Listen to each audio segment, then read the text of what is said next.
नमस्कार, जय हिंद साथियों। मैं हीरालाल गर्ग स्वागत करता हूं एक बार फिर से आपके अपने YouTube परिवार भारतीय एजुकेशन में। उम्मीद करता हूं साथियों आप सभी सकुशल होंगे, मस्त होंगे। कि या तो वक्त बदलना सीखो या फिर बदल जाओ वक्त के साथ। या तो वक्त बदलना सीखो या बदल जाओ वक्त के साथ।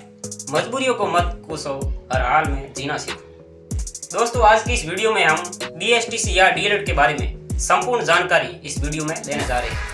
बहुत से छात्रों के मन में ST से संबंधित, इसके कोर्स से संबंधित सवाल है और डाउट है, उनको हम क्लियर करने वाले हैं। तो बने रहिए इस वीडियो के लास्ट तक। और अगर आप चैनल पर पहली बार आए हैं तो चैनल को सब्सक्राइब करें और नोटिफिकेशन का बटन है उसे ऑन करके रखें।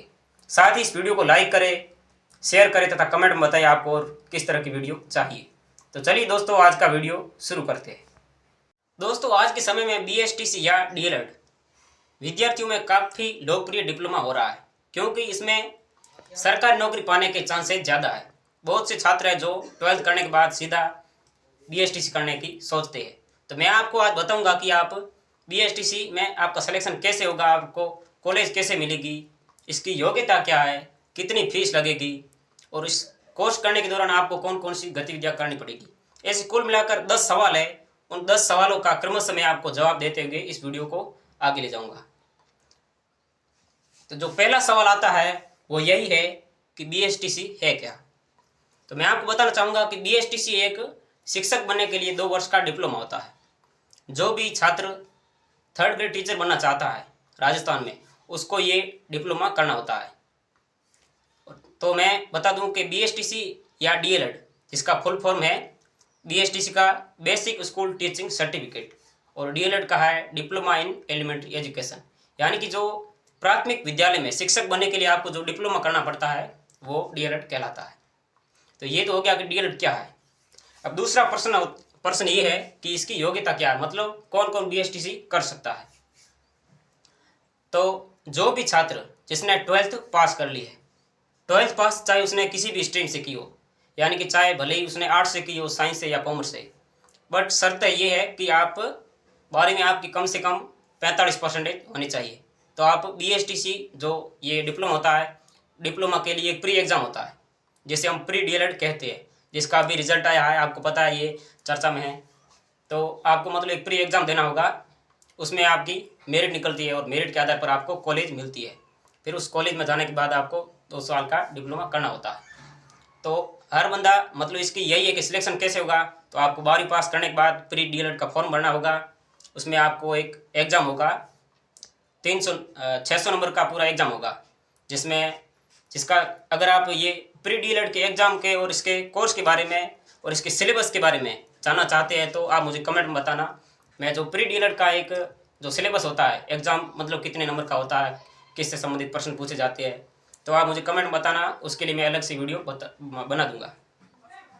तो अब बात करते हैं मतलब सिलेक्शन कैसे होगा। तो यही कि आपको प्री एग्ज़ाम देना होगा, उसमें मेरिट निकलती है। अगर उस मेरिट में आपका चयन होता है तो आपको कॉलेज मिलेगी राजस्थान के किसी भी, टोटल 372 कॉलेज है राजस्थान में BSTC की, तो वो आपको कॉलेज मिलेगी। वहाँ से आपको 2 साल का डिप्लोमा करना होता है। दोस्तों, तीसरा पॉइंट है कि इसकी फ़ीस कितनी है। तो आप जब प्री DELED का एग्ज़ाम देते हो, मतलब डिप्लोमा करने के लिए आप प्री एग्ज़ाम देते हो, तो उसके लिए आपको फॉर्म भरने के लिए आपको 450 रुपये देने होंगे। फिर आपका एग्ज़ाम होगा प्री, उसमें अगर आपका नंबर आता है, मतलब मेरिट में आपका चयन होता है, तो आपको कॉलेज मिलेगी। उसके लिए आपको काउंसलिंग करवानी पड़ेगी, मतलब कॉलेज के लिए आपको काउंसलिंग करवानी पड़ेगी। उस समय आपके 3000 रुपये में काउंसलिंग होगी।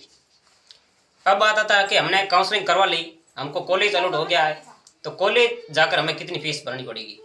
तो वहाँ पर आपको 13,555 कॉलेज में फ़ीस जमा करवानी पड़ेगी। तो ये हो गया इसके फ़ीस के बारे में। पहला आपने प्री एग्ज़ाम दिया 450 रुपये, फिर आपने काउंसलिंग करवाई 3000 रुपये, फिर आपने कॉलेज में 13,555 रुपये जमा करवा दिए। तो ये तो फीस की बात हो गई। अब अगला पॉइंट है कि कॉलेज कितने दिन जाना पड़ेगा। 2 साल का ये डिप्लोमा है, तो आपको मतलब फर्स्ट ईयर और सेकेंड ईयर में दोनों ही साल में आपके 200 दिन का कार्य दिवस होता है। मतलब आपको 200 दिन वर्किंग डे आपके होते हैं, जिसमें आपको फर्स्ट ईयर में 24 दिन की आपको इंटर्नशिप मिलती है। इंटर्नशिप के लिए अगला पॉइंट है, उसमें बताऊंगा कि इंटर्नशिप कितनी होती है फर्स्ट ईयर में, सेकेंड ईयर में। और विषय और एग्ज़ाम, मतलब आपके BSTC में कौन कौन से सब्जेक्ट होते हैं। ये सवाल कॉमन है। जो भी व्यक्ति बीएसटीसी प्री एग्जाम देता है वो उसके पहले मन में यही सवाल आता है कि हमें कौन कौन सी सब्जेक्ट मतलब पढ़ने होंगे। तो मैं आपको बता दूं कि जो आप टीचर बन रहे हो डीएलएड करने के बाद, वो आप 3rd ग्रेड, और 3rd ग्रेड टीचर होता है उसको सभी सब्जेक्ट पढ़ाने होते हैं। तो इसमें आपके सभी सब्जेक्ट, चाहे मैथ हो, इंग्लिश हो, हिंदी हो, इनका समावेश रहता है। तो फर्स्ट ईयर में आपके 10 सब्जेक्ट है। फर्स्ट ईयर में आपके टोटल 10 सब्जेक्ट है और सेकेंड ईयर में आपके 9 सब्जेक्ट है। इन सब्जेक्ट का अगर नाम तो मैं आपको डिस्क्रिप्शन में ये इन सब्जेक्ट के सारे नाम बता दूंगा, वरना क्या अगर मैं बोर्ड पर लिखूंगा तो वो वीडियो लंबा हो जाएगा, बहुत ही ज़्यादा लंबा हो जाएगा। तो 10 सब्जेक्ट फर्स्ट ईयर के और सेकेंड ईयर के 9 सब्जेक्ट, उनके मैं नाम डिस्क्रिप्शन में दे दूंगा, आप पढ़ लेना। अब बात करते हैं एग्ज़ाम की। तो आपके मतलब फर्स्ट ईयर और सेकेंड ईयर में, फर्स्ट ईयर में 2 टेस्ट होते हैं, फर्स्ट टेस्ट और सेकंड टेस्ट। सभी विषयों के फर्स्ट टेस्ट और सेकंड टेस्ट होते हैं। सेकंड ईयर में भी 2 टेस्ट होते हैं और एक मेन एग्जाम होता है। मतलब जो हमारे कक्षा में वार्षिक एग्जाम होता है ना, उसी तरह एक मेन एग्जाम होता है जो आपके डाइट में होता है। दोस्तों नेक्स्ट पॉइंट है इंटर्नशिप का। इंटर्नशिप के बारे में आपको बता दूं कि ये मतलब आपको एक स्कूल अलॉट होता है, वहाँ स्कूल में जाकर आपको पढ़ाना होता है। फर्स्ट ईयर में आपको 24 दिन पढ़ाना होता है और सेकंड ईयर में आपके 96 दिन की इंटर्नशिप होती है। इसके लिए आपको साला दर्पण पर इंटर्नशिप का फॉर्म भरना पड़ता है। उसके बाद आपको मतलब इंटर्नशिप जब आप फॉर्म भरते हो तो आपको 15 स्कूल जो आपके गांव के आसपास की जो भी मतलब आप स्कूलें भरते हो, वही स्कूल फर्स्ट स्कूल ही लगभग सबको मिल जाती है। तो वो उसमें आपको जाकर इंटर्नशिप करनी पड़ती है। फर्स्ट ईयर में 24 दिन और सेकेंड ईयर में 96 दिन की। तो ये तो हो गया इंटर्नशिप का पॉइंट। अगला पॉइंट है वो है स्काउट गाइड का। दोस्तों सेकेंड ईयर में आपके एक स्काउट गाइड होता है। 7 दिन का एक कैंप होता है। आपके सभी कॉलेज के जो सेकेंड ईयर के छात्र हैं, ज़्यादातर कॉलेजों में सेकेंड ईयर में होता है, लेकिन ये कभी की मतलब कई कॉलेजों में फर्स्ट ईयर में भी होता है। तो चाहे फर्स्ट ईयर में हो चाहे सेकेंड ईयर में हो, एक बार आपके स्काउट गाइड होता है। इसमें आपको मतलब आपके कॉलेज के सभी छात्र 7 दिन के कैंप में आपको, चाहे जो भी आपके कॉलेज के चयन किया हुआ स्काउट गाइड का जो भी स्थान है, वहाँ पर आपको स्काउट गाइड का कैंप करना पड़ता है। और लास्ट जो पॉइंट है इसके बारे में वो है कि चलो हमने बीएसटीसी हमारे डीएलएड का जो 2 वर्ष का कोर्स है उसे हमने कंप्लीट कर लिया है। हम सभी मतलब क्लासों में पास भी हो गए हैं, तो आपने ये कर लिया है। तो इसके अब फायदे क्या है? तो आप डीएलएड करने के बाद जो रीट एग्ज़ाम होती है, तृतीय श्रेणी अध्यापक जो कि पहली से लेकर 5वीं तक पढ़ाता है, उसके लिए आप आवेदन कर सकते हैं। ये तो होगी सरकारी नौकरी की बात। अब आप अगर आपने डीएलएड किया हुआ है तो आप प्राइवेट स्कूलों में भी पढ़ा सकते हो। तो अगर आपके पास ये डिग्री है तो आपको कुछ ज़्यादा ही वेतन मिलेगा। तो ये इसके फ़ायदे हैं। मतलब मेन इसका यही फ़ायदा है कि आप 3rd ग्रेड टीचर बनने के लिए आवेदन कर सकते हैं।